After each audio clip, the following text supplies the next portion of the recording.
Los invito entonces a hablar con el ministro de Energía y Minas sobre temas que son de interés para todos. Bueno, 2026 ha sido año tenso para la generación de energía en el país después de un esfuerzo extraordinario que se hizo en el año 2025. Me gustaría, ministro, comenzar esta mesa redonda situándonos en el contexto. Es decir, cómo comenzamos el año 2026 después del esfuerzo del año 25, ¿qué ha pasado en estos primeros 4 meses del año? Sí, Randy. A finales del año 2024, en el Buró Político, exactamente en noviembre del 2024, el Buró Político, a partir de la situación energética que estaba pasando el país, que está pasando actualmente, y que avisorando la situación de las tecnologías que están instaladas, los combustibles, decide hacer un análisis un poco más profundo y hacer un programa de gobierno para la recuperación del sistema electroenergético nacional, más bien enfocado a nuestras propias soluciones. Y en el año 2025 se fue ejecutando ese programa. Ese programa se discutió, se llevó al Consejo de Ministros, se aprobó y desde enero se empezó a ejecutar, que concebía la incorporación de generación térmica a partir de las reparaciones y mantenimiento. También crecer en la generación distribuida, que aun cuando sabíamos que era dependiente de los combustibles importados, es extremadamente importante y después la vida, o siempre lo ha demostrado. En ese momento la generación distribuida andaba en el orden de unos 350 megawatts, nada más que disponible por falta de piezas de repuesto como consecuencia de la falta de financiamiento, de unos casi 3.000 megawatts que están instalados, tanto de diésel como de fuel. Y uno de los objetivos era recuperar esa generación distribuida, por lo menos en 1%, que permitiera nuestras capacidades financieras. Aumentar la generación en el gas a partir de la perforación de nuevos pozos petroleros, que el gas acompañante se utiliza para la generación de electricidad, a partir de que había capacidad instalada en el gas que no se estaba explotando por el gas. Y quizás el más conocido, el más popular, era instalar en un año 1.000 megawatts solar fotovoltaico. Durante todo el año, como tú dijiste, fue un año tenso de trabajo y se fue avanzando, se recuperó la generación distribuida a más de 1.000 megawatts, se terminó con más de 1.000 megawatts. Después, cuando el ciclón se validó la importancia de esa generación, a finales del año 2025, estuvieron las provincias de Granma, Guantánamo, Holguín, una parte de Las Tunas viviendo con la generación distribuida, asignándole los combustibles casi de todo el país para esas provincias que se quedaron desconectadas del sistema eléctrico nacional. Y se logró recuperar. También en las térmicas se fue avanzando, se recuperó la unidad número 3 de Felton, se recuperó la unidad número 5 de Césped en Cienfuegos, la 5 de Renté de Santiago de Cuba. Se nos atrasó la unidad número 4, Carlos Manuel de Césped de Cienfuegos, se nos atrasó, lo explicamos también. Errores en la planificación y en la calidad de los mantenimientos, se nos desplazó en el tiempo, pero bueno, finalmente las dos máquinas están en línea. Y eso también hubo una recuperación de la generación térmica. Los pozos se llegaron a perforar, hubo un aumento en la producción de gas de manera considerable, que en el gas dio un salto significativo en la generación importante, que creo no, estamos seguros de que analizado en por ciento, el salto más grande que se dio durante el año fue en el gas, además de una manera muy estable y con combustible propio cubano. Terminamos el año en unas condiciones mejor que como lo habíamos empezado. Y sobre todo mejor con soluciones cubanas. Las termoeléctricas que consumen el combustible cubano, con el gas, la generación distribuida sí es importada, pero la teníamos disponible. Y con una potencia de energía renovable que logramos dar un salto importante del 3%, con que comenzábamos el año 2025, terminamos con el 10%. En un solo año se saltó un 7% de penetración de energía renovable en el sistema eléctrico nacional. Esos son saltos grandes, muy grandes en cualquier sistema nacional. Y eso nos permitió entonces, a finales del año 2025, teníamos otra condición, que se hiciera un planteamiento diferente. La población estaba muy afectada, pero la economía también. Había una afectación de la economía. Muchas fábricas importantes paradas, industria. Fábricas, la agricultura, rubros exportables, afectándose, dejando de ingresar por falta de los portadores energéticos, sobre todo la electricidad en ese momento. Y si no producimos, no exportamos, no ingresamos, también se afecta el sistema electroenergético nacional y se afecta toda la economía. Y se decidió, bajo un análisis correcto, que, priorizar los sectores de la economía que estaban ligados fundamentalmente, a centros vitales de la economía, a productores de alimentos, generadores de divisas, es decir, exportadores, y así se fue a finales de diciembre y durante el mes de enero. Llegamos a proteger 631 circuitos en el país que no se tocaban a no ser que fueran en condiciones extremas. Esos 631 circuitos demandaron durante todo este tiempo más de 800 megawatts, que si no se protegían a ellos iban para la población, pero se hizo ese balance y se pudo maniobrar, y durante ese tiempo la economía pudo moverse. La producción de tabaco pudo hacer su riego, la agricultura también pudieron regar, que son grandes demandantes de electricidad. Los sistemas. ¿La agricultura es el primero? Sí, el primero es el bombeo de agua. El mayor consumidor de Cuba, consumidor de Cuba de electricidad es el recurso hidráulico. Ya. Y la agricultura viene poquito después. Muy cerca uno del otro. El riego del tabaco, el riego del maíz, el riego de la soya, es decir, todos los cultivos para que pudiera elaborarse los alimentos. Y los exportadores, productores de mercancías, de productos, de servicios, para generar los ingresos que estaban afectados, se produjeron. Y eso, yo recuerdo que en enero estaba esa disyuntiva, ¿no? Que había algunas horas más de apagón que las que se habían previsto originalmente, y se explicó precisamente eso, que era que el país había tenido que destinar parte de la producción energética de ese momento a la producción, porque realmente no se podía continuar en esas condiciones. Teníamos condiciones ligeramente mejor. Teníamos una penetración de energía renovable, terminamos el año y comenzamos el año con unas condiciones muy favorables. Recordamos todo que llegamos a valores de 900 megawatts de solar fotovoltaico en el sistema por el día, con una generación distribuida que si bien estaba muy afectada ya por el combustible, venía afectándose por el combustible, pero todavía quedaban algunas cantidades de combustible, sobre todo de fuel, que nos permitía entonces generar en los emplazamientos de fuel, tanto de generación distribuida como en el Mariel y como en Moa. Ellos dos suman 300 megawatts. Y la patana que nos va quedando aquí en La Habana, unos 350 megawatts entre esos tres puntos. Y todavía ese tipo de combustible nos quedaba una cantidad. Y había unas condiciones ligeramente mejor que las condiciones que hay hoy. Por eso se toma la decisión y hubo avance en la agricultura, en las exportaciones, hasta que, llegó 29 de enero con la directiva. Pero exactamente, antes del 29 de enero ya se hace un reanálisis del programa de gobierno. En la Asamblea Nacional se explicó al detalle la marcha de ese programa. El programa no es solo eso, el programa es mucho más amplio. El programa tiene que ver con ingresos, tiene que ver con combustible, la búsqueda de combustible, la sostenibilidad de la producción nacional y otros factores de la atención del recurso humano a los trabajadores del sector, la seguridad y la protección de las instalaciones. Es decir, es mucho más amplio. Pero a finales del año se hace una revisión del programa, se ve lo que se había avanzado y se hace un perfeccionamiento de ese programa, y que es hoy la acción número 9, el objetivo número 9 del programa de gobierno nacional, y se amplía inclusive y se detalla más las acciones para el año 2026. Llegan a ser 62 acciones que están detalladas, cada una con un programa mes a mes, se va llevando el plan y el real semanalmente.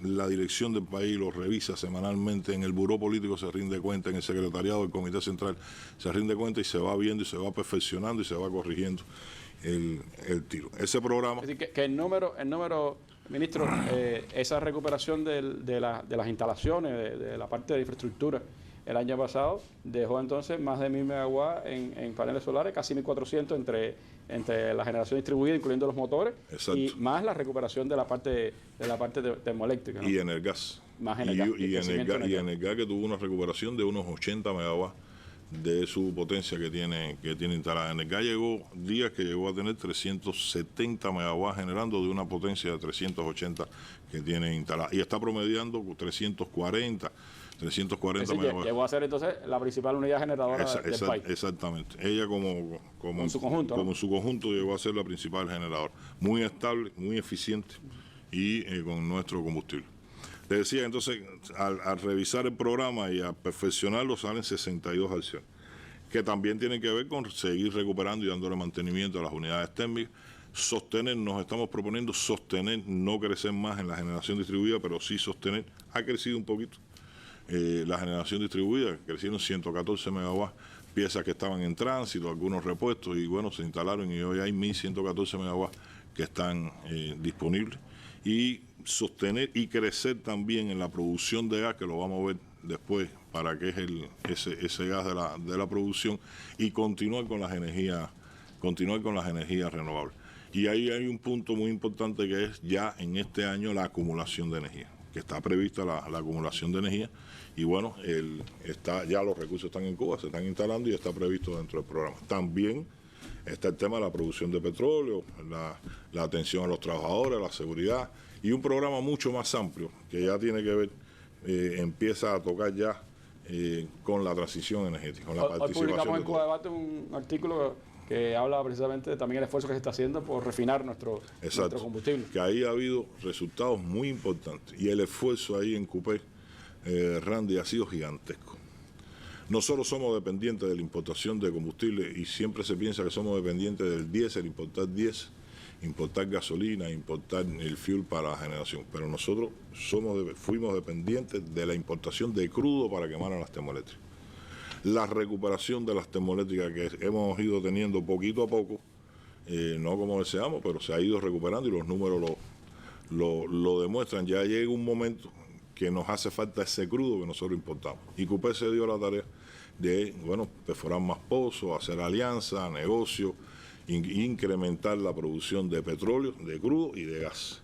Y hay que decir que se detuvo el decrecimiento con que venía la producción de petróleo, porque igual que las termoeléctricas, que se deterioraron por la falta de financiamiento, al no poder acceder a financiamiento y a los pocos ingresos que tiene el país, CUPE también fue muy dañado, lo que es menos popular. Claro. Es menos popular. La electricidad nos toca a todos, el petróleo hay que informarlo para que la gente se dé cuenta. Pero si no se detiene eso, hasta la propia producción eléctrica exactamente. No tenemos, si nosotros seguimos recuperando, y esas fueron las órdenes, es decir, el orden de prioridad en la estrategia de la recuperación del sistema electroenergético fue esa. Lo primero que todo, hay que crecer en la producción de petróleo, hay que detener ese decrecimiento. Se logró detener, venía años decreciendo, años de producir 4,1 millones de toneladas de combustible equivalente en Cuba y estábamos cerrando con 2,2 millones nada más. A la mitad casi. También por la misma causa, en la falta de financiamiento, producir petróleo se necesita recursos, necesita herramientas, maquinaria, cada vez hay que traerlo quizás de más lejos. Exacto. Hubo que empezar a también hacer las inversiones hacia el mar. Cuando en la forma de la producción nuestra, tú extraes un pozo y hay que ese combustible va a un tanque. Si el tanque se llena, yo siempre pongo el mismo ejemplo, si el tanque se llena, tienes que parar la producción del pozo porque se rebosa. Entonces, ese tanque, ¿cómo se vacía? Por carretera, por rastras, carreteras afectadas por neumáticos, por baterías, las propias rastras, las bajas técnicas que tenemos, las bajas coeficientes de disponibilidad. Es decir, llegó a haber una cantidad de pozos cerrados teniendo potencial de extracción por la falta de recursos. Todo el equipamiento de superficie, tuberías, válvulas, todas esas cosas se vio afectadas. Y se detuvo, el año pasado se detuvo el decrecimiento. Y ya hoy podemos decir que estamos creciendo. El año pasado fue muy importante el crecimiento en el gas, sobre todo. Pero este año estamos creciendo en petróleo y en gas también. Eso fue muy importante. Que ya aprovechando ese gas que hoy está saliendo, que ya en el gas no lo demanda, lo estamos tirando para La Habana, para la cocción de alimentos. Y dentro del programa de gobierno... Es la ampliación de la que hablaba el presidente. Exactamente. Estamos en un momento determinado, ante la ausencia de gas, se detuvo el proceso inversionista de llevar el gas manufacturado a las casas. Pero quedaron muchas casas, muchos clientes que le pasa por delante de las tuberías. Exacto. Pero se detuvo porque no había gas. Al crecer la producción de gas, servir a la generación de electricidad y sigue creciendo, entonces ya hay una disponibilidad de gas manufacturado para la cocción, sobre todo aquí en la capital, y se reanuda ese programa. Y hay un programa MEJAMI que se viene revisando. Los crecimientos van a crecimientos grandes, porque todos los meses se están instalando cientos de clientes. Y pero a partir del mes de junio va a haber crecimientos grandes. ¿Por qué? Porque ya se recibe entonces la importación de las cosas que nos va afectando, las tuberías, las fiterías y esas cosas, para poder abrir más frentes de trabajo. Eso está contratado, está financiado y deben llegar esos recursos. Entonces se abre un frente mucho más amplio. El objetivo son 25.000 nuevos clientes, unas 100.000 personas que se van a beneficiar, que además se beneficia también el sistema electroenergético, porque eso, al cocinar con gas, baja la demanda eléctrica. La cocción de alimentos en Cuba está soportada eléctricamente fundamentalmente. Usted hablaba del tema de la soberanía y uno piensa en las circunstancias que hemos vivido en febrero, marzo y principios de abril. La generación en el día tenía el acompañamiento de los parques solares fotovoltaicos, pero en la noche era pura termoeléctrica. Exactamente. Si esas termoeléctricas no hubieran generado con el crudo cubano, estuviéramos prácticamente en apagón total. Sí, exacto. A ver, solamente con termoeléctrica y con el gas, con el estado técnico con el estado técnico de nuestras termoeléctricas, porque las reparaciones que nosotros estamos haciendo producto de la falta de financiamiento como consecuencia del bloqueo. Este bloqueo energético es ahora, pero el bloqueo es hace muchos años, no estoy diciendo nada no, y nos afecta a nosotros directamente. Y muchos ejemplos ahí. Podemos hacer una mesa redonda nada más poniendo ejemplos diarios que nos ocurren a nosotros por el tema del bloqueo. Te voy a poner dos nada más significativos. Nosotros tuvimos que terminar la reparación de Céspedes 4 porque nos negaron una aplicación informática para poner a punto la unidad y poderla arrancar. Y tuvimos que nacionalmente, con la industria militar, con la industria del Ministerio de Industria, con los compañeros del Grupo de la Electrónica, con los compañeros de la Unión Eléctrica, fajarnos con eso hacer una solución nacional. Nos tomó tiempo porque son tecnologías extremadamente complejas. Y esos software, esas aplicaciones informáticas, son propiedad de los fabricantes de las máquinas y son típicas para eso y únicas para eso, no son soluciones generales que son típicas y soluciones para ese tipo de termoeléctrica unidad. Es un ejemplo concreto. Para Guitera también se ha pasado mucho trabajo. Para Guitera, a partir de la compra por los Estados Unidos de las empresas constructoras de Guitera, hoy ya nosotros tenemos que estar brincando, buscando diferentes alternativas porque no tenemos opción. Especialistas que en la puerta de los aeropuertos le han dicho retorna y no puede... Que venían a brindar asistencia técnica. Vendían a brindar asistencia técnica. Especialistas ya trabajando en unidades como Felton, trabajando cuando se estaba reparando la unidad número 1 de Felton, los llamaron por teléfono y cerraron sus maletas de herramientas, recogieron y se fueron, porque los mandaron a buscar. Y así hay cientos y cientos de ejemplos. Esa recuperación, por eso el programa de gobierno se centra con nuestras propias soluciones. La soberanía. Exactamente, con la soberanía. Y este año volvemos a tener una planificación de recuperación de capacidad de generación térmica con nuestros recursos. Y muchas piezas son soluciones nacionales, no son originales. Hay gente que se pregunta, oye, pues Césped entró y se volvió ahí, sí, pero es que está en un proceso de asimilación y de corrección y de ajuste. Hoy, ahora están las dos unidades en línea, están funcionando. Además, es una de nuestras termoeléctricas más eficientes, más seguras. Pero tenemos previsto recuperar en este año 570 megawatts de generación termoeléctrica. Y al cierre del primer trimestre, esos 570 megawatts abiertos por mes. En el cierre del primer trimestre el plan era 365 megawatts y cerramos con 370 megawatts. Es decir, un ligero sobrecumplimiento de los megawatts recuperados. Influyó mucho ahí la entrada de Santa Cruz 2, que se concluyó en mantenimiento, y la conclusión de Céspedes 4, que como había dicho se nos retrasó. Que era para finales del año pasado y se corrió un poco hacia y se corrió porque hubo un daño mayor ahí cuando fuimos a sincronizar, que bueno, se terminó con nuestras soluciones también. Ahora, el impacto de ese bloqueo energético ha sido brutal para el país. Usted decía, bueno, solo en generación distribuida son más de 1.100 megawatts, más 350 entre los motores y las patanas que estaban indisponibles durante todo este tiempo. Llegamos a tener días de 1.800 megawatts, 1.900 megawatts, 2.000 megawatts, pero si a eso usted le resta, si tuviera el combustible para 1.400 megawatts, el impacto en la vida de las personas y en la producción del país hubiera sido si sacamos la cuenta matemáticamente 2.000 menos 1.400, bueno, nos quedan 600 megawatts de afectación en el horario de la máxima demanda. Por el día no hubiera muy poquito, y para la madrugada no hubiera habido afectación. Si lo analizamos correctamente, cuando hay afectaciones, eso lo hemos explicado, contigo mismo lo hemos conversado, cuando hay afectaciones eléctricas se desvirtúan los valores de la demanda. Y cuando viene la electricidad aumenta la demanda. Así que esos 2.000... Hay un pico grande ahí. Exactamente. Esas 2.000 megawatts de afectación no serían 2.000 megawatts. serían a lo mejor 1.800, 1.850 más. Si nosotros hubiéramos tenido... A esa hora todo el mundo conecta todo lo que tiene, y entonces el pico de demanda es muy grande. Exactamente. Y eso con combustible hubiera sido una mejoría extraordinaria, y la disminución de las afectaciones hubiera sido de manera extraordinaria. Que a partir del 29 de enero, bueno, en realidad el 3 de diciembre se incauta el primer barco. Sí. El Skipper se llama ese barco, que iba con 1 millón de barriles de combustible. Y el 8 de diciembre es que entra el último barco, porque cuando se incauta este barco venía navegando uno para Cuba, que ya estaba casi en aguas nacionales, y se pudo descargar, que venía con un poquito de fuel, venía con un poquito de fuel.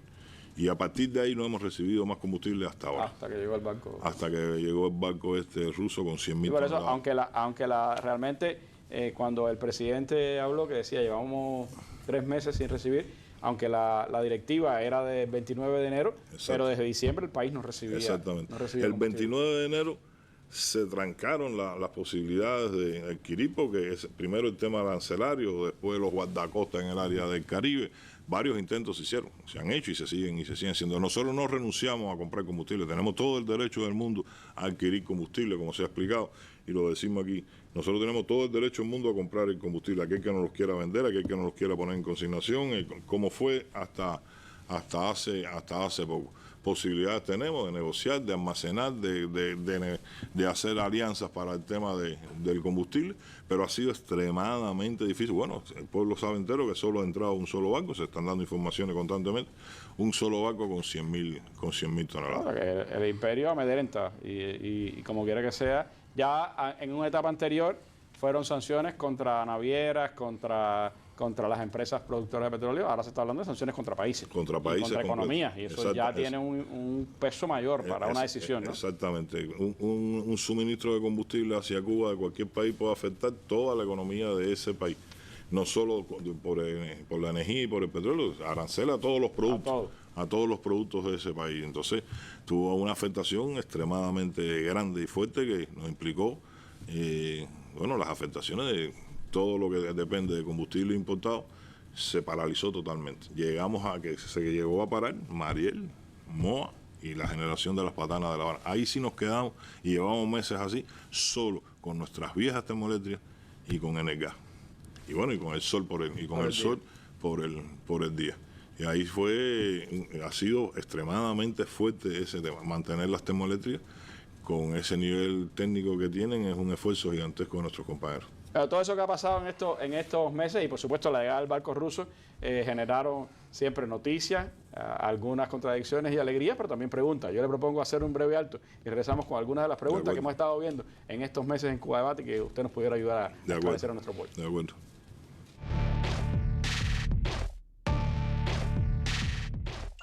Al alcance de un clic o en la pantalla de tu móvil. Las noticias de Cuba y el mundo. El análisis a profundidad de los acontecimientos. La imagen y los sonidos de cada día. Los comentarios de nuestros lectores. Cuba Debate. Una mirada desde Cuba en el espacio público digital. www.cubadebate.co.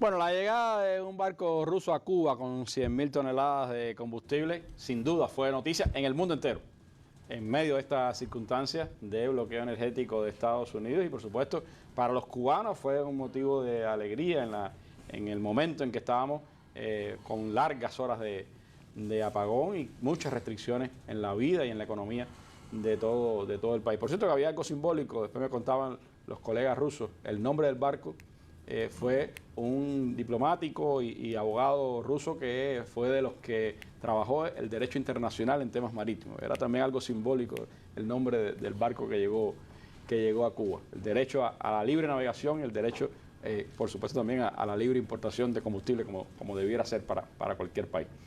Pero bueno, en medio de tantas necesidades y de tantos problemas, ministro, el pueblo estaba desesperado, quería la solución más rápida, ¿no? Y muchas veces nos preguntaba en Codebate, pero bueno, ya no hay barcos rusos, ¿por qué siguen los apagones tan largos? ¿Por qué no hay combustible para el transporte? ¿Qué es lo que está pasando? ¿Por qué se demora en utilizar ese combustible que llegó en el barco soviético? ¿Cómo se ha trabajado, el barco ruso, cómo se ha trabajado, qué destino tiene toda esa producción? Y otra de las cosas que preguntan es cuánto eso dura en el tiempo. A ver, lo que se adquirió, y agradecemos profundamente a la Federación de Rusia, fue crudo para refinar. 100.000 toneladas de crudo. Es crudo. Crudo para refinar. Vino en un barco, 100.000 toneladas, un barco que no entra en la bahía de nuestra mejor refinería, que es Cienfuegos, la más eficiente. Y hubo que descargarlo, es decir, en otro puerto, alijarlo hacia otro barco y de llevarlos entonces hacia Cienfuegos. Es un tiempo.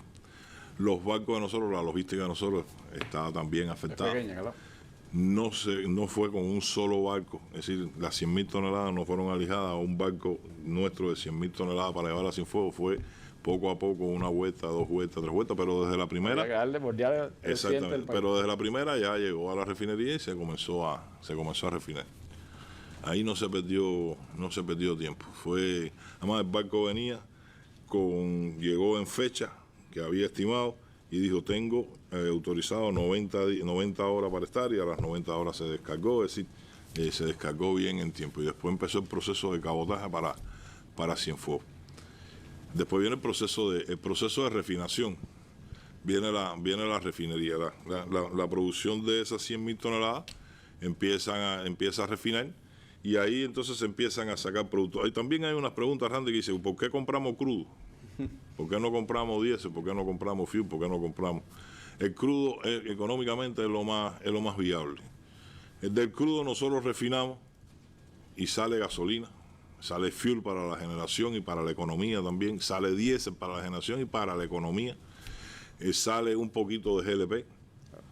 Tiene más destinos, más posibilidades. Exactamente, sale un poquito de GLP, bueno, y salen otros productos también que se utilizan en otros destinos. Que incluso si usted lo importara por separado, serían barcos incluso diferentes, porque son barcos diferentes, fletes diferentes que cuestan más, los precios del producto tendrían incorporados los costos de la refinación en dólares donde se refinó esos productos, porque al final la gasolina sale de un proceso de refinación, y para nosotros lo más económico es comprar crudo o adquirir crudo y refinarlo. Después que ya teníamos volúmenes de productos refinados como diésel, como fuel, diseñamos una estrategia. Si nosotros sacamos la producción diaria que sale de la refinería, supongamos 1.800 toneladas diarias de diésel que sale de la refinería, y lo llevamos por carretera hacia la generación distribuida, consumimos las 1.800 toneladas en distribuirlo y en el mismo día. Claro. Porque no tenemos cobertura, los tanques nuestros están vacíos, todos los emplazamientos tienen cobertura, tienen capacidad de tanque para días de cobertura, algunos hasta 40 días y otros 4 días, 5 días, 6 días de cobertura, calculando el diseño de la generación distribuida, que es para trabajar en los horarios picos. Pero no hay nada, entonces llevarlo. Y hay que llevarlo hasta Guantánamo y hasta Pinar del Río. Exacto, en todo el país. Del centro del país hacia el resto del país. En todo el país hay generación distribuida. Si nosotros lo vamos sirviendo diariamente, se consume, vaya, como decimos vulgarmente, la paila llegó a Guantánamo, cuando viró a Cienfuegos, ya en Guantánamo no hay combustible. Ya no hay combustible. Entonces, ¿qué dijimos? No se va a ver el efecto. Va a ser muy difícil poder maniobrar el sistema eléctrico. Tenemos aquí combustible, aquí tenemos 3 horas de combustible, aquí tenemos 2 horas. Hace falta levantar los niveles de inventario para cuando tengamos un mínimo indispensable, arrancar todo a la vez. Y además el tiempo de refinación, lleva un tiempo, y también lleva un tiempo. No es que usted llegue y ya enseguida. No, lleva un tiempo. Se piensa que es mucho más largo. A las 48 horas ya tienes producto terminado. En lo que llega, descarga el barco, lleva sus tanques, su proceso, arranca la refinería a las 48, y así fue. Desde que llegó el barco y llevó hasta hasta los tanques de la refinería. Así fue, a las 48 horas ya teníamos productos terminados. Pero después la logística. Después el fuel, que sale también de la refinación del crudo, va para Mariel y Pamón. Ese sí no puede ir por carretera. Ese hay que llevarlo por barco. Entonces, la logística estaba fuerte. Hubo un diseño de barco de los poquitos que tenemos, llevar a Moa para entonces de ahí sacar desde Cienfuegos del otro para La Habana. Y hay que llevar a Mariel y lograr tener todo con un mínimo de cobertura de día para poderlo arrancar, haciéndolo coincidiendo con la generación distribuida. Ha sido y lo sigue siendo. Y lo sigue siendo un trabajo de cupé extremadamente tenso, de 24 horas, sábado, domingo, lunes.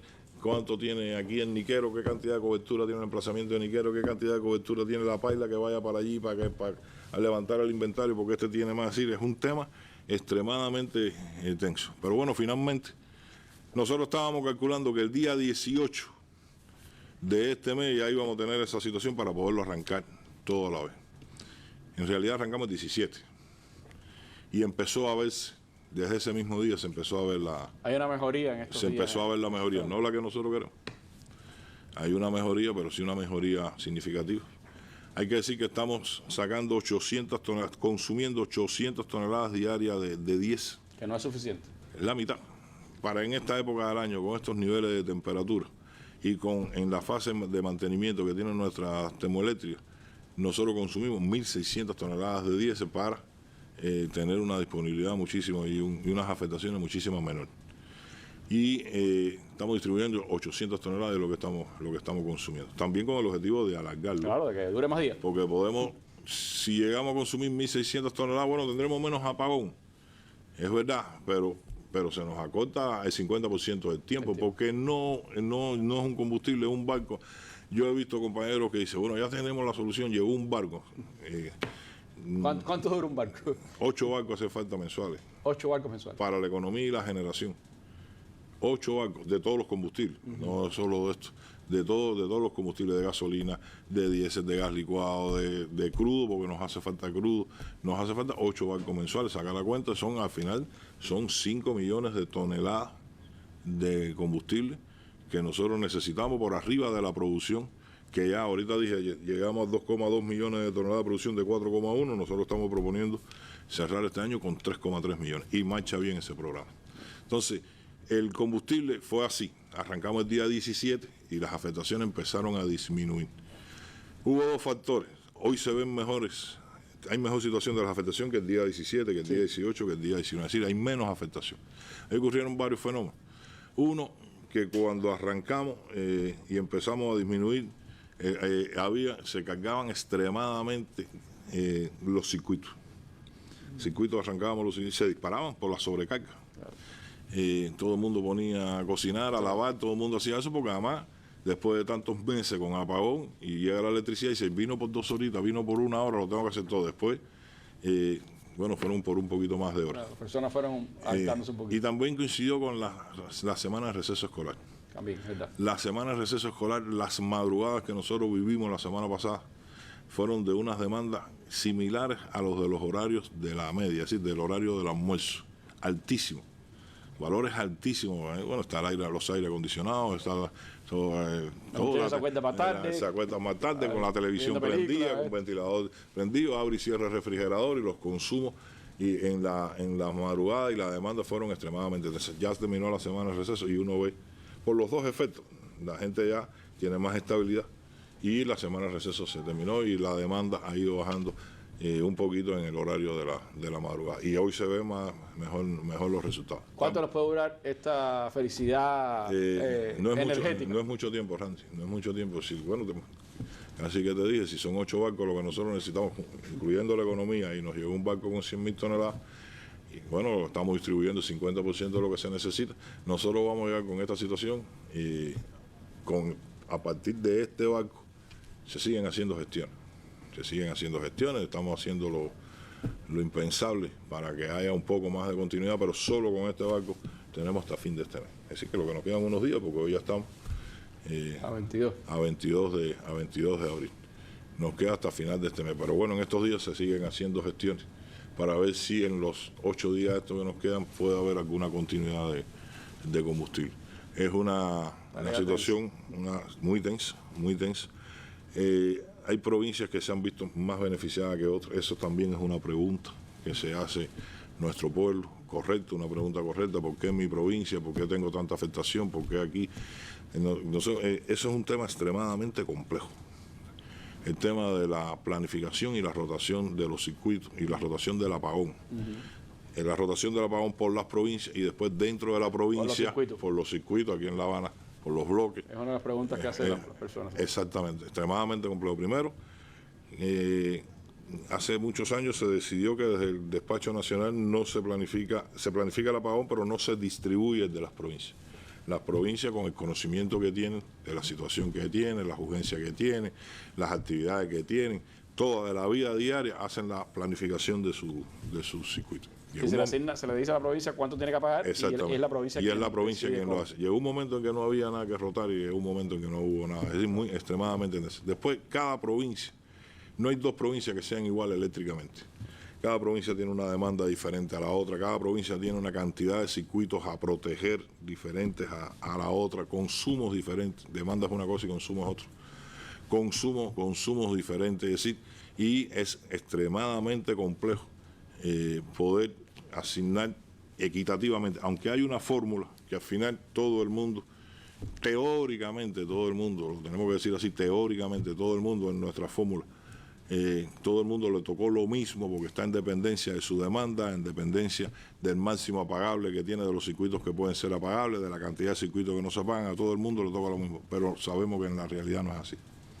No es así porque equitativamente es una fórmula, pero bueno, si una provincia tiene una situación de mayores circuitos que no se apagan, la población se afecta. Más afectación a la población, claro. Es más circuitos a apagar, o menos, más circuitos a apagar entonces de los que le va quedando. Y eso es extremadamente complejo. Después está dentro de la provincia. Se hace una planificación y eso ocurre más bien en La Habana. O ocurre en todas las provincias, pero La Habana es donde más inquieto, que se hace una planificación por el Telegram, se dice hoy el bloque 1, el bloque 2, el bloque 3, le toca de tal hora a tal hora, y casi nunca lo cumplimos. Ya en los últimos tiempos ni siquiera se pudo hacer ya lo que informábamos era el resultado, no la planificación. ¿Cuándo salía? Pero que uno hace una planificación a las 12 de la noche, para empezar desde las 12 de la noche, y uno dice, bueno, yo tengo Mariel, los tengo en línea, tengo Santa Cruz en línea, tengo Cienfuegos en línea, Nuevita, Renté, Felton, yo tengo esto, voy a tener un promedio de generación en la solar fotovoltaica a partir de las 7 y tanto de la mañana hasta las 6 de la tarde, tengo Energá en ese línea, y uno hace una planificación y dice, voy a tener un nivel de afectación así, se distribuye por las provincias, planificadamente, después real es otra cosa. En el medio de ese transcurso se fue Mariel. Después que si el sol salió más intenso, salió menos intenso, aunque también planificamos hasta la nubosidad porque tenemos comunicación permanente y nuestros compañeros del despacho están vigilando el tema meteorológico permanentemente y hasta con diseño de inteligencia artificial. Ahí hay análisis de ese tema, que lo seguimos perfeccionando, pero nadie planifica. Los sargazos, yo lo solo decía. 2 veces ha pasado a Energá. ¿Quién puede planificar lo de los sargazos? Entonces sacó a Energá completo. Porque obstruye la entrada de agua, ¿no? Obstruye la entrada y tiene sus filtros. Y se han hecho inversiones recientes para eso con la compañía, los socios nuestros, porque es una empresa mixta. Y han hecho la inversión, equipamiento totalmente nuevo para impedir que entren los sargazos. Pero llega un momento que hasta las murallas eran las que se tupían y brincaba por arriba. También es muy fino. Es muy fino. Y entonces nos tupían nuestras bombas y se dañaron. Hubo daño en las bombas y hubo que sacar Energá. Eso nadie lo planifica. Después que lo limpia, también al otro día vino otro oleaje más de sargazo, ya cuando lo dábamos por limpio, incluso visualizando de lejos. Y eso no se puede planificar. Como la salida imprevista a una unidad no se puede planificar, entonces ya cambia toda la planificación dentro de la provincia y la planificación del resto de las provincias también. Es una situación bien compleja. Ahora, incluso en esas condiciones, repito, la demostración de lo que significa el bloqueo es que en estos días hemos estado con mejores condiciones en el país. Indiscutiblemente. El trabajo que se ha hecho en recuperar unidades térmicas, en recuperar Energá, en recuperar la generación distribuida, en tener instalada la generación de Mariel, de Moa, si nosotros hubiéramos tenido combustible, y si pudiéramos consumir el 100% de lo que necesitamos, fuera muchísimo mejor que los días estos que estamos viviendo. Estamos trabajando el 50% de las posibilidades. Es decir, es evidente, Randy, es evidente, el tema del combustible hoy por hoy es el que más pesa en el tema de la generación de electricidad, porque tiene que ver después, tienes menos generación y entonces te afecta también la solar fotovoltaico, te afecta ese tema. Que sobre eso hay preguntas, hay interrogantes de las personas. Nosotros mismos incluso discutiendo ya en Ideas Multimedia decíamos, bueno, hubo un momento en que se dio el récord, el pico que usted decía, 900 megawatts en una jornada de pico de generación con los parques solares fotovoltaicos. Sin embargo, después eso cayó hasta unos 500 aproximadamente. Y las personas decían, bueno, pero si tenemos 1000 instalados, ¿por qué solo 500? ¿Qué es lo que pasa? Que no logramos entonces que se genere lo suficiente por los parques solares fotovoltaicos. ¿Qué es lo que pasa en esa circunstancia? A ver, cuando nosotros instalamos, o cuando se generaron los 900 megawatts, primero fue una noticia llegar a 800 megawatts. Sí. Fue como cuando llegamos a 500 megawatts, que llegamos un día a 500 megawatts y fue una felicidad. Y después ya se convirtió en lo normal los 500 megawatts.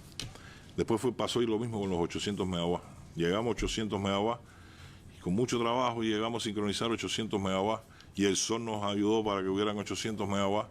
Pero ya hoy 800 megawatts, ya era todos los días 800 megawatts y hubo días de 900 megawatts. Pero había una condición diferente. Todavía teníamos generación en Moa, tenía generación en las Patanas de aquí de La Habana y en el mar, 300 y tantos megawatts más. Es decir, que el resto del sistema estaba más activo, exacto, más fuerte. Y entonces la participación de la energía renovable, llegó un momento que en un momento del día tuvimos el 41%, 43%, y un día que llegamos al 51% de la participación de la energía renovable con respecto al resto de las tecnologías. Cuando tú quitas Mariel, Moa y las Patanas, aún si no hubieras aumentado la generación fotovoltaica, su participación creció, porque al compararla con el resto, y estábamos rozando ya los 60%, 61%. Entonces, ¿y eso es malo para el sistema? Eso no es malo para el sistema. Lo que está incompleto todavía. Estamos en medio del proceso inversionista. Hoy nosotros no tenemos 1000 megawatts. Nosotros hoy tenemos te voy a dar el dato exacto, 1.334 megawatts. Ya instalados. Nosotros ya seguimos trabajando sincronizados al sistema. No es malo, no es malo. Lo que nos falta por terminar las baterías. ¿Qué es lo que le da estabilidad? Porque la diferencia, creído entender por algunas explicaciones, incluso que nos dio Lazarito, que la diferencia entre la térmica, que es muy constante, y la energía solar fotovoltaica es que la solar fotovoltaica depende del sol. Si hay más sol, si hay más luminosidad, si hay menos. Y entonces fluctúa. Fluctúa mucho, constantemente. Y eso, tengo entendido incluso que en España se estaba discutiendo, el apagón aquel grande que hubo en España, sí. Algunos achacan a que fue precisamente por el tema de que la energía renovable pudo haber desbalanceado el aquello sistema. de Europa y España ya han ido saliendo más cosas, ¿no? Es verdad que hubo fluctuaciones, pero tenían unidades apagadas y tenían parte desconectados, están interconectados entre ellos. Y hay otras razones. Igual que en el caso nuestro. Pero esa fluctuación, sí, en el caso nuestro, podía tumbar incluso todo el sistema. Sí. Si no se controla la parte fotovoltaica. Porque ¿qué es lo que pasa? Tú decías, eso es malo. Eso es, sí, claro, esa fluctuación es muy mala para el sistema. Una fluctuación de la frecuencia lo están sintiendo todos los generadores de las termoeléctricas, porque eso, tienen que frenar, tienen que acelerarse. Al estar interconectadas, lo que pasa en los parques se siente también en las termoeléctricas. Exacto. Las termoeléctricas, por diseño, muchas de nuestras unidades termoeléctricas tienen que regular frecuencia. Y hoy las tenemos, eso se lo tenemos mutilado, porque es un esfuerzo que tienen las termoeléctricas y el estado técnico que tienen no pueden regular frecuencia. Y entonces, ¿con qué nosotros regulamos frecuencia? Estamos regulando frecuencia con los circuitos, con el famoso DAF, que es el disparo por frecuencia automático. Cuando la frecuencia empieza a bajar, se abren los circuitos y se cierran los circuitos. Eso ese balance lo deben las unidades generadoras. Son las que deben cubrir con ese para estabilizar la... ¿En algún momento eso lo hizo Cienfuegos? En algún momento lo hizo Cienfuegos, en algún momento lo hizo la Unidad 6 de Mariel, en algún momento lo hizo Felton. Entonces, pero hoy se los tenemos limitados, claro, porque es un esfuerzo extra a las termoeléctricas. A su capacidad generadora, ¿no? A su capacidad generadora. Y entonces esa solución la fuimos a buscar con acumulación de energía, con batería, que es mucho más rápido, en milisegundos responde a una fluctuación de frecuencia y que al final la fluctuación de la frecuencia hay variaciones de voltaje y de consumo. Y eso lo responde entonces a la batería. Esos son procesos que están muy avanzados, muy avanzados. Y que hay 4 emplazamientos en Cuba, 200 megawatts. 200 megawatts. Que los 200 megawatts están concebidos dentro de nuestra estrategia para cuando tengamos 3.000 megawatts de energía renovable.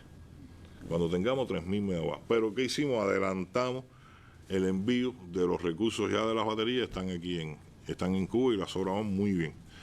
Se está trabajando con la asistencia técnica para poner en marcha. Cuando nosotros tengamos el primer emplazamiento de batería, que es de 50 megawatts, nosotros soltamos los parques.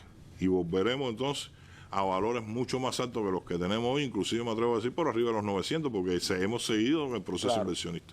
Quiere decir que habrá entonces una mejoría en el día. Seguro. Cuando tengamos y una recuperación de potencia por solo terminar ese emplazamiento. Es decir, el emplazamiento no tiene valor por él mismo, sino por lo que le repercute al resto del sistema electroenergético nacional.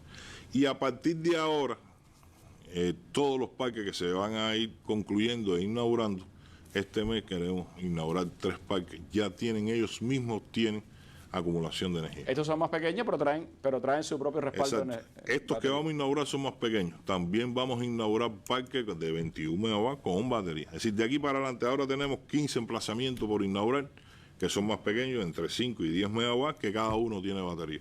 Vamos a terminar también en este año 4 emplazamientos de 21 megawatts que tienen su batería con su subestación. Y entonces ya es otro concepto, es un paso superior del parque solar fotovoltaico para el sistema electroenergético, sino ya estas inversiones vienen con una subestación y los parques alrededor de ella, de esa subestación, que además forman, eso ya vienen con unos inversores, es un tema mucho más técnico, mucho más profundo, que forman red. Ellas solas forman red. Forman red y con la acumulación le sirve entonces para hacer un autoabastecimiento en la zona hasta donde llegue la potencia que tiene. Y después vienen 200 megawatts más, también grandes de 21,8 megawatts, que también vienen con acumulación en este formato de subestaciones, baterías. Sí, ya dimos. Se va a robustecer entonces el sistema muchísimo. Más los 200 megawatts de las 4 grandes bases de acumulación de energía, cada una de 50 megawatts.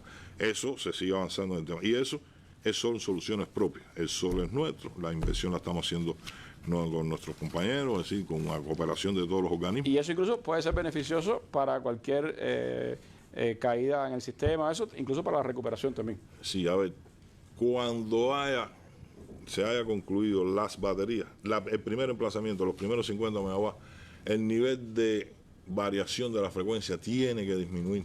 Esa variación tiene que disminuir por encima. Voy a ser muy conservador, por encima del 85%. Sí. Es decir, tiene que reducirse en el tema. Estoy siendo muy conservador. Del 85% tiene que haber eso también. Incluso eso cuando, por ejemplo, salga una termoeléctrica como Vitera, que siempre tiene un impacto, eso ayuda inmediatamente responde. Esa bajada de los 200 megawatts, ella va a responder en milisegundos a ir regulando la frecuencia que produce esa salida de energía. Y evita entonces la caída de los sistemas. Evita la caída. Cuando esté el segundo emplazamiento, que casi hay 2 emplazamientos de 50, que están casi que al igual, ya las baterías tienen carga, están cargadas completa al 100%. Ya lo que se están haciendo los ajustes de puesta en marcha, con 100 megawatts hay una total robustez, porque todavía no tenemos 3.000 megawatts instalados.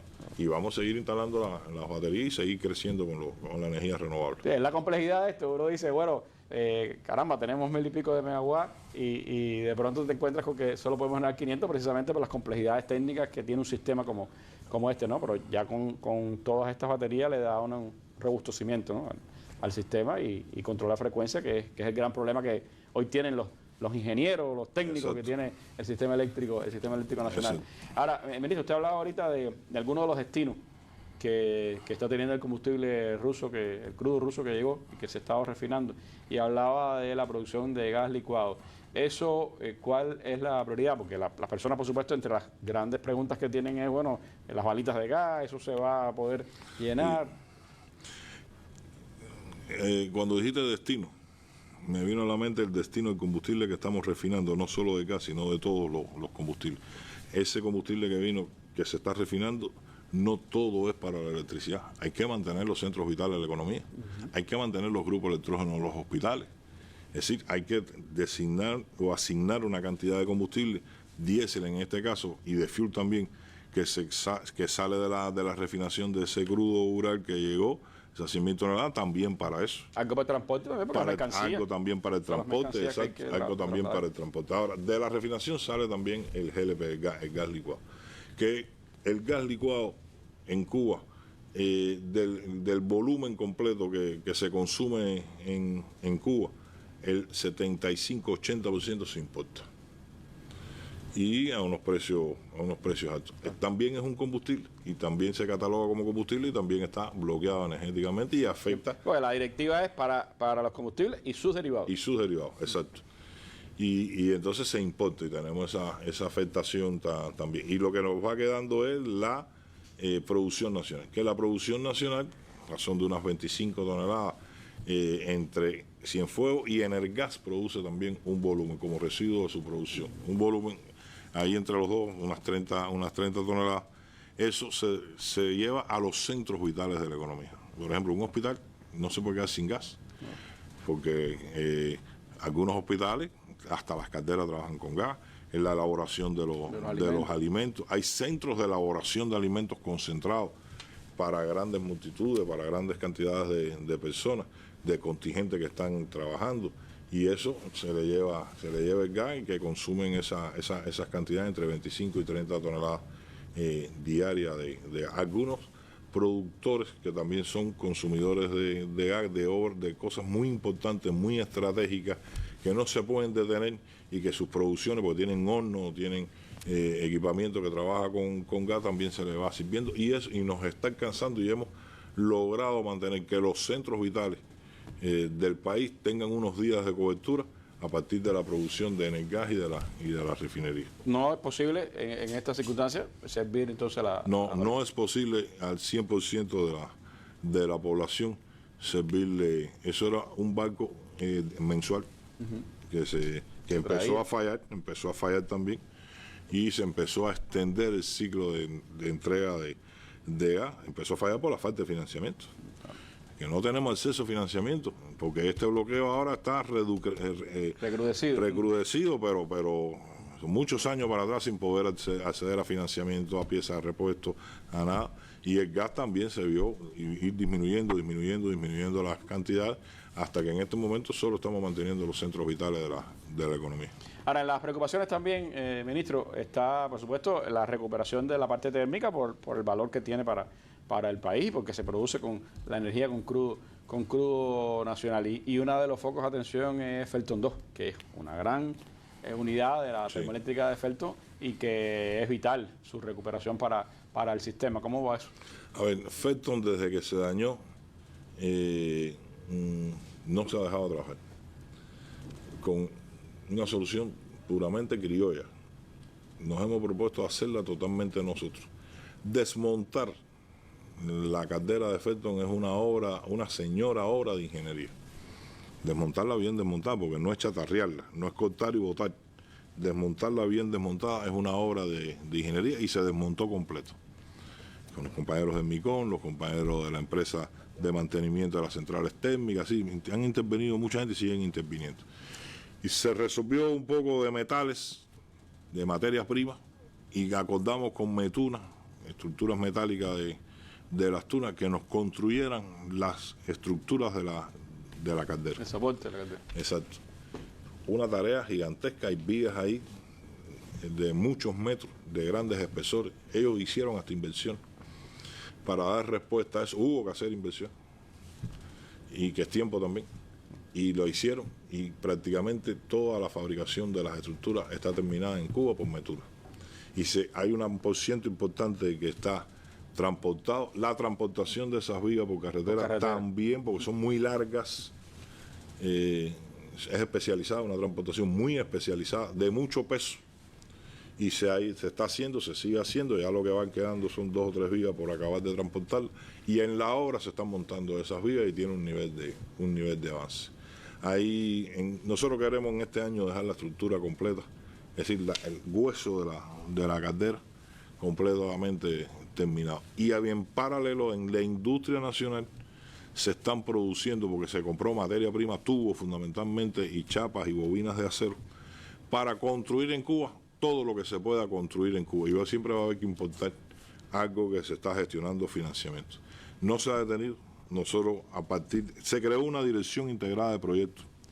El director, por la importancia que tiene, el director de Felton es el que está al frente de la dirección integrada de proyectos, y el segundo ocupó entonces la plaza de director de la termoeléctrica, y se está llevando a cabo ese proceso que participa muchísima gente. Un proceso inversionista bien complejo, bien profundo, técnicamente bien complejo, y se está llevando a cabo y se trabaja todos los días en la recuperación de Felton. Eso es, cuando nosotros tengamos Felton, es un firme muy importante, 24 horas, 250 megawatts, es un valor importante, que consume crudo cubano. Consume crudo cubano.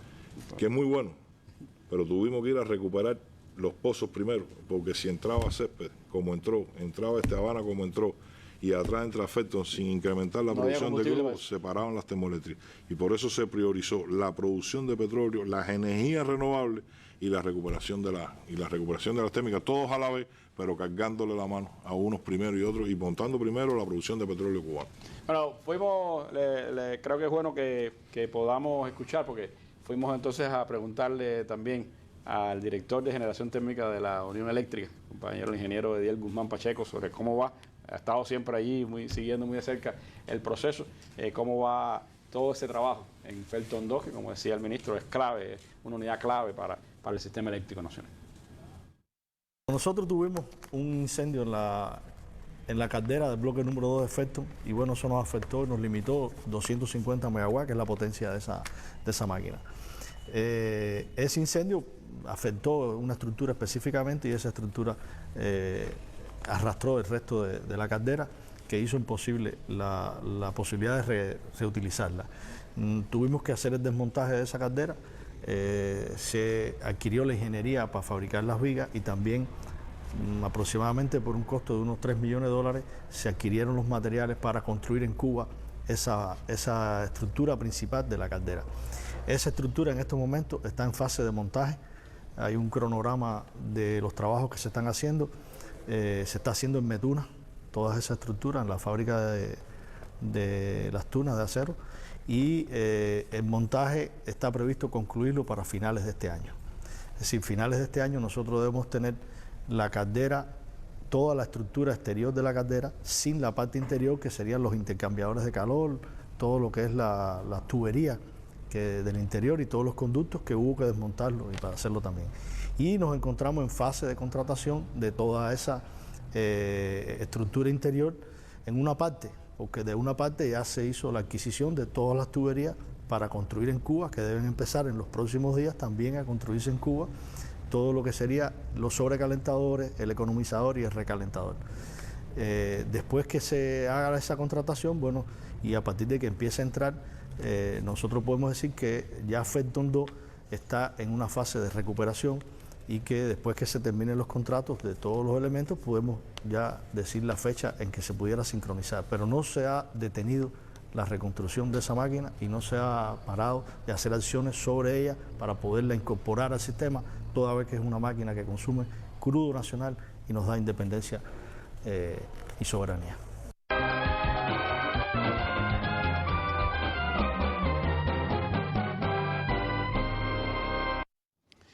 Bueno, continuamos conversando con el ministro de Energía y Minas, y por supuesto después de esta valoración del sistema eléctrico nacional en este momento, y de estas preguntas que creo son útiles porque son interrogantes que ha tenido nuestro pueblo. Ministro, me gustaría ir un poco hacia adelante. ¿Cómo vamos a continuar? ¿Qué significa la transición energética en el país? ¿Cómo vamos a seguir avanzando? Usted ha dado algunos detalles ya de lo que se está haciendo en los parques solares fotovoltaicos, pero no es lo único. ¿Cómo se ha concebido esa transición energética y qué impacto debe tener hacia el futuro en esa búsqueda de la soberanía energética de la que tanto hablamos?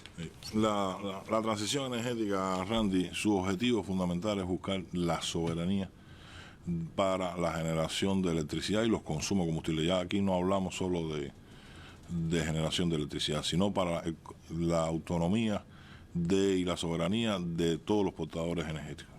En el año 2014 se aprueba por el general de Ejército, Raúl Castro, la política de energía renovable y eficiencia energética.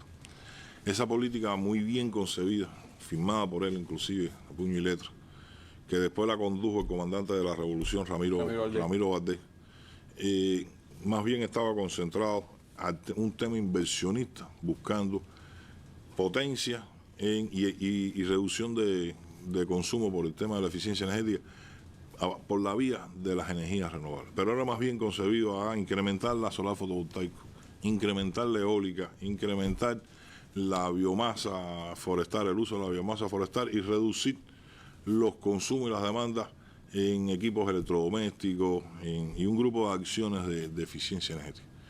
Y desde entonces se dijo, en el año 2030 podemos alcanzar el 24% de penetración con energía renovable. Ese sigue siendo ahora la primera etapa, el objetivo de la primera etapa de la transición energética, que se divide en tres etapas.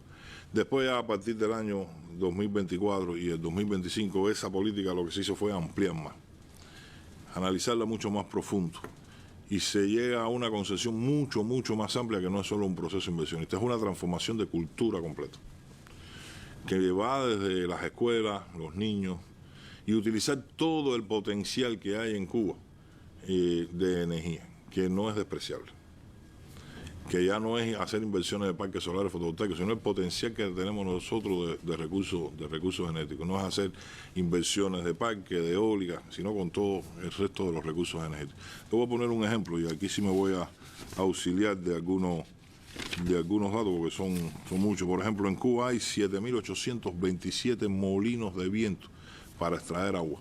Pero algunos se abandonaron en algún momento. Se abandonaron, y hoy, sí, muchos. Y hoy hay 5.673 que ya están disponibles, pero hace un mes habían 4.000 y un poquito que eran los que estaban disponibles. Si se ha vuelto a recuperar. Como parte de esta transición energética, hay una recuperación también de todo lo instalado y sacar nuevas fuentes de energía. Por ejemplo, también estamos hablando del bombeo solar para la ganadería, el bombeo de recursos hidráulicos. Recursos hidráulicos está avanzando de una manera importante en un proceso de ir cambiando en su matriz energética, cambiando de bombas de combustión interna o bombas eléctricas por bombas a través de energía solar fotovoltaica. Aquí está el tema de las plantas de biogás, del tema de los biodigestores. Plantas de biogás hay 409 y hay solamente 124 trabajando. Hay que recuperar esas plantas de biogás, porque se abandonaron. Se abandonaron porque es más fácil recibir la electricidad por un cable, prender un chuchi, tenemos la luz, tenemos el televisor, tenemos todas esas cosas. Y esto lo fuimos abandonando. Estas fueron directivas del comandante jefe para el periodo especial. Ahora incluso hay un experimento, podríamos decir, un desarrollo propio, incluso en un municipio como Martí, con el tema de los biodigestores y ómnibus y todo. Un experimento que ha salido muy bien. Hay hasta ómnibus trabajando con el gas de los biodigestores. Ya hay uno de los objetivos de la transición energética, que cada municipio tenga su diseño de sustentabilidad energéticamente. No quiere decir que sea el 100%. El municipio, imagínate tú, 10 de octubre, no puede. Claro. Una concentración muy alta, los terrenos, no siempre se pueden hacer cosas. Pero Baracoa, por ejemplo, que tiene muchos ríos. Exactamente. Guamá, por ejemplo, Guamá, el sur de Santiago de Cuba, hay muchos municipios, ya hay 9 que tienen un diseño como el de Martí, 9 municipios que tienen un diseño. Martí lo que lo tiene concluido prácticamente. Santi Espíritu ha avanzado muchísimo en eso, en el tema con sus municipios, en tener un diseño e ir avanzando. Y también está el tema de las organizaciones, tanto estatales como privadas. A las estatales se le exigió y se le dio un tiempo que tienen que tener su diseño y avanzar en niveles de penetración y de consumo a partir de las energías renovables. Y se va avanzando. Nosotros siempre estamos insatisfechos, pero este año 2025 y en este primer trimestre del año 2026 ha habido un avance. También la necesidad obliga, motiva, y hay un avance espectacular en el tema de la instalación de energía renovable en su sentido. Familias que lo han hecho, pero sobre todo instituciones. Exacto. Como parte de eso, a partir de esa necesidad nosotros, y se buscó un financiamiento con los escasos recursos, y lo primero que hicimos fue comprar una cantidad, que el pueblo lo conoce como los EcoFlow. EcoFlow es una marca, y compramos equipos con energía renovable solar, unos equipitos que hicimos la ingeniería en Cuba, y le mutilamos le mutilamos la entrada de la carga desde la red, que solo cargara por solar fotovoltaico. Y compramos 15.000 equipos. Y en un análisis que se hizo por la dirección del país, se decidió hacerlo a los maestros, a los médicos, a los héroes del trabajo y a los niños electrodependientes. Niños que necesitan sacarle la flema o que necesitan un equipo primario de asistencia. Ok, por su enfermedad necesitan aire. Exactamente. Y se empezaron a distribuir. Y se llegó al 100% de la distribución a una velocidad. Es una tarea que la gente lo ha agradecido muchísimo. Después se extendió a más niños, hubo un nuevo inventario de niños que ya no solo porque sean electrodependientes, sino recién nacidos, y los primeros fueron 171 niños electrodependientes, nosotros le llamamos así electrodependientes, y después 263 más, que ya no eran porque eran totalmente dependientes, sino bueno, recién nacidos, para ayudar a las madres, y 263 más, que se está repartiendo en estos momentos. A las glorias deportivas, en este segundo recibo de estos equipos se le dio a las glorias deportivas, se amplió la de los héroes de la República de Cuba, es decir, se ha ido atendiendo a esos sectores, que hay una alegría muy importante, porque si es verdad que no te resuelve la casa completa, son equipos de 1.200 watts, de 800 watts, estos primeros, pero sí te da luz, te da ventiladores, te da televisores. Si te organizas bien, puedes hasta cocinar con la olla arrocera, apagas un rato el televisor, apagas un poco el ventilador y cocina con la olla arrocera. Y ha aliviado muchísimo a esos hogares. Después fuimos entonces a ir a los centros vitales de nuestra sociedad con 5.000 equipos. Y llegamos entonces hasta policlínicos, hogares maternos, hogares de ancianos, casas de abuelos, funerarias, policlínico, que ya lo dije, sucursales bancarias, 2 por cada municipio, fue lo que nos propusimos, oficinas comerciales de la Unión Eléctrica, centros de comunicaciones de Texas, emisoras municipales de radio y estaciones de Radio Cuba. Y hoy, eso ha sido una tarea gigantesca con la participación de las empresas eléctricas, de Copestel, de SEDAI, de empresas de proyectos de todas las provincias, de mucha gente, del sector privado. Y hoy podemos decir que el 100% de los policlínicos tienen al menos 2 kilowatts de energía renovable, que tienen iluminación, tienen los equipos primarios de asistencia técnica, de asistencia médica, tienen un televisor, es decir, llegar con un dolor a un policlínico y el médico sentado sin luz.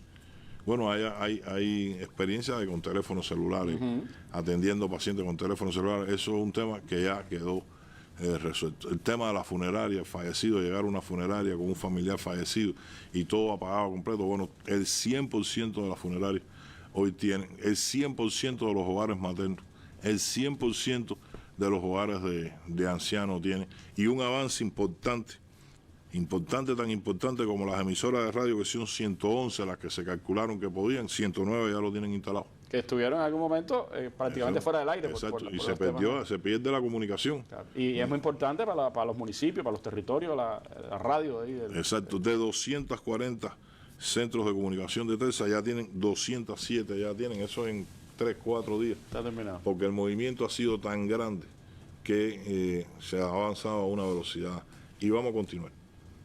Vamos a continuar con otra cantidad similar a esta, otros 5.000. Vamos a terminar de instalarle a las viviendas que no tienen electricidad por ninguna vía, lo que se conoce como el plan turquino, y que se está haciendo también. Se está haciendo en paralelo. Casas que están muy aisladas, que no tienen otra. Y vamos a seguir atendiendo todos estos centros vitales y seguir ampliando. En paralelo, yo tengo que decir que existen organizaciones empresariales que han atendido a sus trabajadores y han resuelto el 100% de sus trabajadores tienen hoy equipos con energía renovable. Que las empresas lo han adquirido. Que las empresas con sus ingresos, con sus presupuestos, han ido comprándole a sus trabajadores. Ya hay varias, no es una o dos, ya hay varias empresas, y en grandes empresas, que miles de trabajadores, cada una de estas empresas que tienen el 100% de... Y también el sector privado.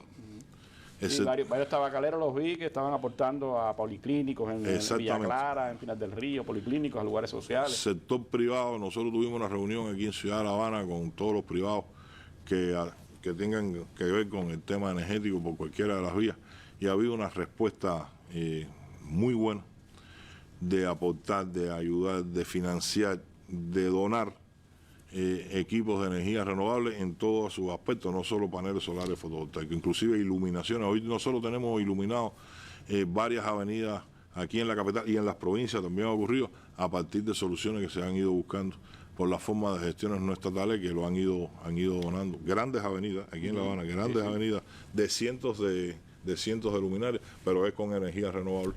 Y bueno, nada, nosotros primero agradecer y segundo al sector estatal que seguir avanzando en ese tema. Todos tienen que tener una estrategia, todo el sector estatal una estrategia a corto plazo de cómo avanza.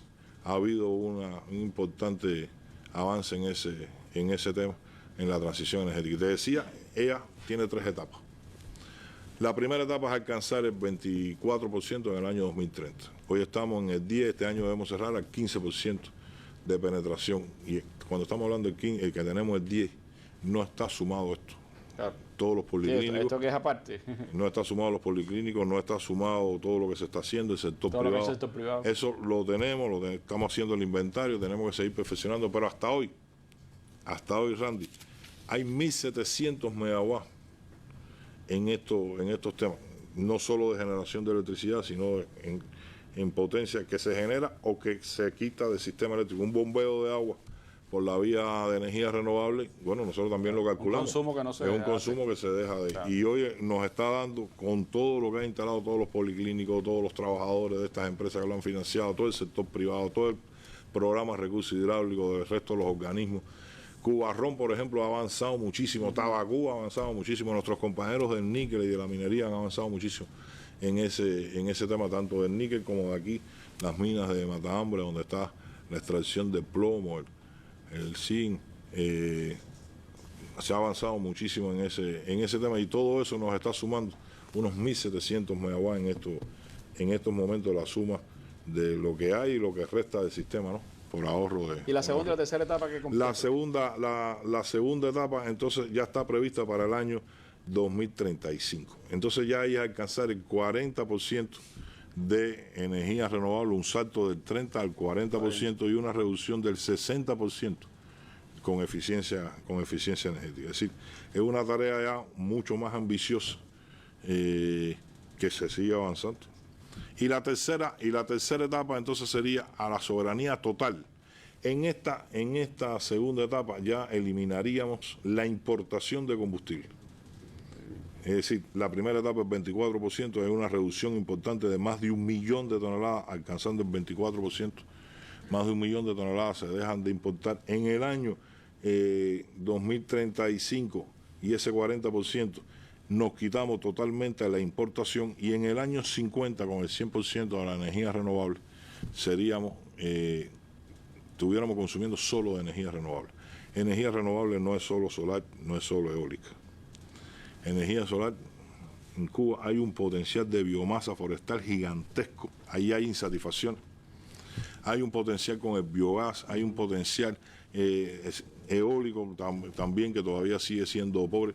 No te dije que... los estudios que usted está haciendo también de las mareas y exactamente. De todas esas cosas que se pueden... se me pasó decirte que en este año 2026, junto con todos los megawatts solar fotovoltaicos, sale Herradura 1.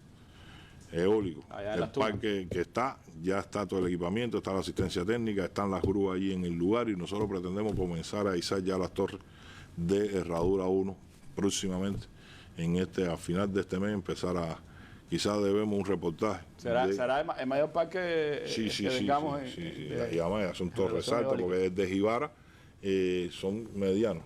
Son medianos. Ya estos son de mayor porte, de mayor altura. Inversiones mucho más caras. Y que lleva mucho más tiempo, comparado con la solar que se hace mucho más complejidades en construcción también. Pero vamos a ver un material, ya para antes de los últimos minutos, sobre cómo se está llevando el tema de la transición energética en un territorio como Matanzas, que tiene experiencias importantes también que mostrar. Sistemas solares fotovoltaicos de 2 kilovatios de potencia se instalan en Matanzas para garantizar servicios vitales como parte de la estrategia del Estado cubano para paliar la crisis energética que atraviesa el país. En un periodo de 3 meses hemos logrado en los sectores vitales la instalación de estos sistemas de 2 kilos con 7 de acumulación, principalmente en las áreas de salud. La cifra total a montar en este primer trimestre eran de 175, hoy cumplimos el 100% de este montaje. Estamos trabajando en las viviendas aisladas, con un total serían de 288 sistemas que se van a montar en la provincia y eso va a impactar directamente a la población. El montaje de los sistemas solares en instalaciones de la salud, sucursales bancarias y viviendas aisladas forma parte de un programa gubernamental de contingencia destinado a proteger servicios prioritarios para el pueblo. Uno de ellos lo constituye el Hogar de Ancianos Mario Muñoz de la ciudad yumurina. Un impacto importante para nuestros ancianos que en estos momentos con 77 que tenemos en el hogar se nota la diferencia. Hoy con el problema del bloqueo, lo que es la parte energética nuestra se veía muy afectada. Hoy ya con estos 2 kilos nos da la posibilidad de durante toda la parte nocturna garantizar la asistencia de nuestros ancianos. El laboratorio de análisis del Policlínico José Jacinto Milanés se beneficia con el sistema solar, lo que permite la continuidad de sus procesos. Hemos podido realizar las investigaciones que antiguamente no podíamos realizar. A las embarazadas se les da el servicio completo de lo que tenemos. Está el microscopio, la centrífuga, el rotor de serología. Ante el recrudecimiento del bloqueo económico, comercial y financiero del gobierno de los Estados Unidos hacia Cuba, el sector bancario implementa esta política energética en sucursales de toda la provincia. Ya se culminó el montaje en las 2 sucursales cabeceras de Matanzas, la 3471 que está ubicada en Ayuntamiento y la 3461 en Milanés, frente a Texas, y que estas 2 sucursales también son sucursales que se tramitan muchísimas operaciones. Ahora mismo que estamos enfrentando el pago de jubilados, los hemos enfrentado con una facilidad tremenda, ya que todos pueden cobrar su jubilación al 100%. No le hemos puesto freno a ninguna operación. Somos nosotros los que hemos logrado frenar el bloqueo que nos tienen puestos los americanos, a nosotros en este caso el sistema bancario. Cuba instala 5.000 sistemas solares fotovoltaicos de 2 kilowatts en centros vitales y viviendas aisladas como parte de su estrategia para enfrentar la actual crisis energética con un proyecto que garantiza servicios esenciales. Un pilar fundamental es la unidad que hemos tenido con las empresas de SEDA y Copestel, que nos han beneficiado en el montaje con la rapidez de estos equipos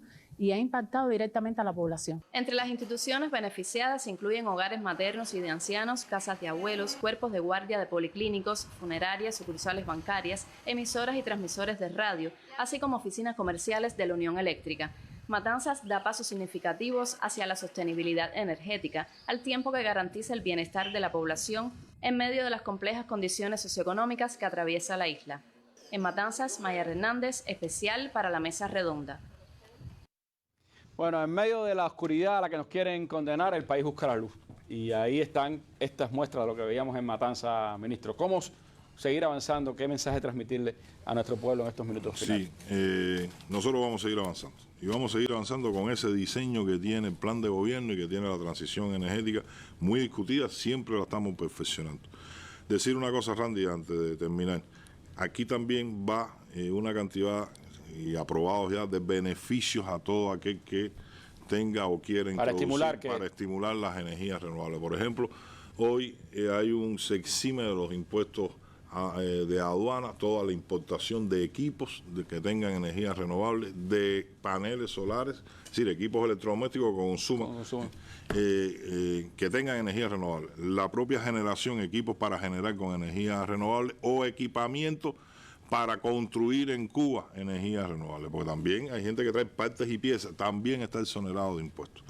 Todo aquel que tenga, que esté haciendo inversiones, que el decreto 110 regula que hay que tener inversiones en todos los negocios que consuman desde un valor hacia arriba, bueno, se exoneran los impuestos por 8 años y por el valor total del valor de la inversión. Eso también está aprobado. Se conoce que hay aquellos excedentes de energía eléctrica que se generan con energía renovable, la Unión Eléctrica los compra, pero era desestimulante. El tema de los precios, 3 pesos y 6 pesos para el sector estatal y privado. Bueno, ahí se discutió y va a salir recientemente, ya están aprobados recientemente los nuevos precios que son estimulantes, muy superiores a estos 3 y 6 pesos. Está el tema de, bueno, dije ya lo de los aranceles, dije el tema de los impuestos.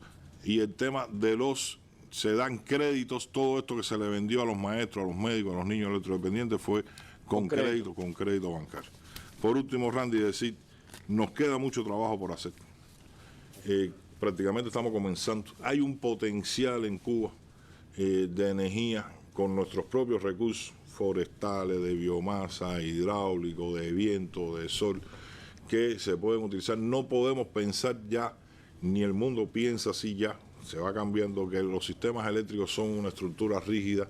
Empieza a ver que ya nace el concepto de generación distribuida profunda, en un nuevo concepto. El comandante jefe fue el que comenzó con la generación distribuida, y hoy el mundo está hablando de generación distribuida profunda, porque es ya cada consumidor generando su propia electricidad, y hay que avanzar en ese tema.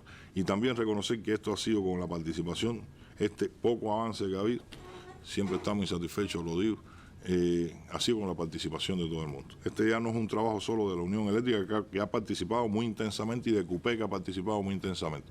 Es de todo. Aquí están los gobiernos, aquí está el partido, aquí están las instituciones empresariales, los privados, gente que se monta voluntario a instalar en estos policlínicos, en las escuelas, y gente donando. Es decir, es un proceso bonito que se está llevando a cabo en el medio de esta crisis, porque no nos dejamos ahogar. Bueno, ministro, le agradezco muchísimo esta posibilidad de haber intercambiado acá en nuestra mesa redonda, de haber contestado algunas de las interrogantes de nuestro pueblo, de actualizarnos sobre el sistema eléctrico y también de seguir mirando al futuro, que es en lo que el país hoy está envuelto. Nos despedimos como siempre con el siglo de Fidel, si nos da tiempo por lo menos escuchar una parte de las valoraciones de Fidel sobre Lenin en el año de su centenario, cuando un 22 de enero, pero del año 1970, decía cosas como esta. Muy buenas noches. Creemos sinceramente que estudiar la vida de Lenin, estudiar el pensamiento de Lenin, las doctrinas de Lenin y el ejemplo de Lenin constituyen no un homenaje, sino una conveniencia, un beneficio para los pueblos. Hay que decir que el pensamiento de Lenin